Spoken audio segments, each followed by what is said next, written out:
The ordinary troublemakers. In the small town of Maplewood, for inseparable friends, Parker, the smart but sarcastic planner, Paige, the fearless tomboy, Walter, the awkward tech genius, and Stretch, the dreamer and comic book nerd, spend their days getting into harmless mischief. Their friendship is loud, chaotic, and full of wild imagination. They often pretend to be secret agents or superheroes saving the town. One afternoon, they accidentally overhear something strange at a diner. Paige's older brother and his shady friends are planning a real bank robbery. The kids' lives are about to get way more exciting and dangerous than they imagined. The shocking discovery. At first, the kids think it's another one of their brother's dumb schemes. But when Walter hacks into his brother's texts, using a tablet and a soda-powered Wi-Fi booster, they find blueprints of the Maplewood First Bank. It's real. Parker immediately wants to tell the police, but Paige insists they can stop it themselves. She says, if adults can rob a bank, why can't kids stop one? The others reluctantly agree, and their wildest plan yet begins to form. The plan begins. They meet in Parker's treehouse, turning it into their mission headquarters. They create code names: Captain P, Agent Wildcat, Professor W, and Stretchman. Walter draws a map of the bank from satellite images, while Paige trains them in combat using pool noodles. Stretch volunteers to handle disguises and dramatic poses. Their plan? Break into the bank a day before the real heist to expose the robbers. It sounds ridiculous, but so do most of their plans. Practice makes chaos. They run mock missions around town, sneaking into the library, hiding in the mall, and practicing getaway runs on bikes. Everything goes wrong. Walter triggers an alarm at the grocery store, Paige crashes into a fence, and Stretch gets stuck in a revolving door. Parker gets increasingly frustrated, calling the plan impossible. But the break-in blueprint. Using cardboard models and Legos, they build a replica of the bank to test their plan. Walter identifies camera blind spots using his drone. Paige studies security guard routines by watching from the playground across the street. Parker handles timing, every step down to the second. Stretch adds flair with silly catchphrases and glitter smoke bombs. Together, they finalize the mission. Operation Stop the Robbers. Tension at home. Paige's brother, Trevor, starts to notice the kids acting suspiciously. He warns her to stay out of grown-up business. At dinner, Paige pretends everything's fine, but her parents sense something's wrong.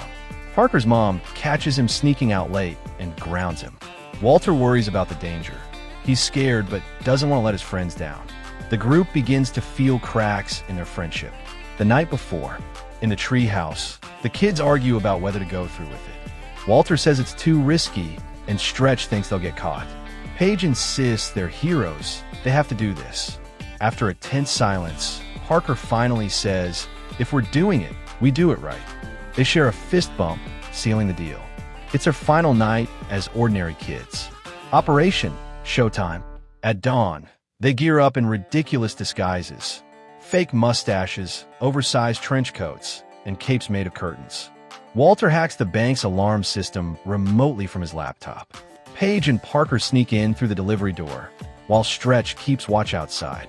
Everything goes surprisingly smooth at first. Too smooth. They plant cameras, record evidence, and prepare to leave. Then they hear a voice behind them.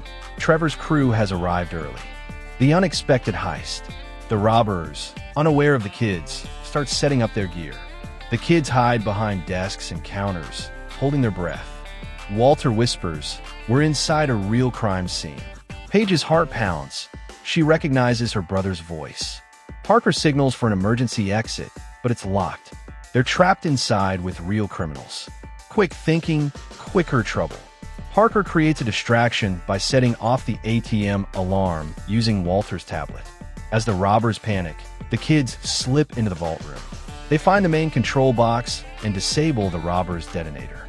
But Trevor spots Paige's bracelet on the floor and realizes she's here. He orders the gang to find them. The kids' fantasy mission just turned deadly serious. Run, hide, repeat. The kids split up inside the bank. Parker and Paige go upstairs. Walter and Stretch crawl through the vents. Every corridor feels endless. every sound magnified. Stretch drops his flashlight, giving away their position. The robbers chase them through hallways in a fast-paced, comedic but tense sequence. Walter uses the sprinkler system to blind them temporarily. They regroup in the vault and barricade the door. Sibling showdown. Trevor finally corners Paige. He begs her to leave before she ruins everything. Paige yells that stealing isn't the answer. "You used to be my hero." Trevor softens for a second, but can't back out in front of his gang. He orders them to grab the kids, but Parker triggers a smoke bomb Stretch made earlier. The kids escape through the vents in chaos. The chase outside. They burst out onto the street, chased by the robbers. The town square turns into a wild chase scene. Bikes, balloons, and fire hydrants everywhere. Walter throws marbles behind them like an old cartoon, sending robbers slipping. Stretch accidentally rides into a parade, distracting everyone with confetti cannons. Police sirens blare in the distance. Walter's earlier hack triggered an emergency call. The kids might actually pull this off. Heroes or criminals. The police arrive, catching both the robbers and the kids in the chaos. The kids try to explain, but no one believes their story at first. Paige's parents rush in, furious and terrified. Trevor confesses, taking full blame to protect his sister. The kids are hailed as heroes when the police find the evidence Walter recorded. News spreads. For kids foil bank robbery. The fallout. Even as heroes, the kids face consequences. They're grounded for a month and banned from the treehouse for a while. Still, they can't help smiling. They save the day in their own crazy way. Trevor goes to jail, but promises to make things right. Paige visits him, and he tells her, "You did what I couldn't. You were brave." Parker finally admits Paige's plan wasn't so dumb after all. Walter just wishes he'd backed up the video in HD. School fame. When school starts again, the four friends become local legends. Everyone calls them the Bank Busters. Stretch milks the fame, selling handmade comic books about their adventure. Parker starts a junior detective club. Paige gets invited to talk at the town hall about courage and friendship. Walter? He's already hacking the vending machine for free chips again. The new mystery. One day, Walter receives an anonymous encrypted message on his laptop. It shows a blurry photo of someone stealing gold bars from the police station vault. Parker frowns. That's not over yet. Paige grins. Looks like we got another case. Stretch cheers. Bank Busters, the sequel. They exchange knowing smiles. Trouble's calling again. A glimpse of growth. Each of the kids reflects on what they learned. Parker realizes being a leader means listening. Paige understands that bravery comes with responsibility. Walter learns that fear can't stop action. Stretch discovers that imagination can lead to real heroism. They're still kids, but ones who faced real danger and stuck together. Their friendship feels unbreakable now. One last adventure. They meet at the old treehouse, cleaned and fixed by their parents as a surprise. Inside, they find police medals with their names engraved. Paige laughs. Guess we're official agents now. They talk, dream, and plan. A new mystery map already drawn by Stretch.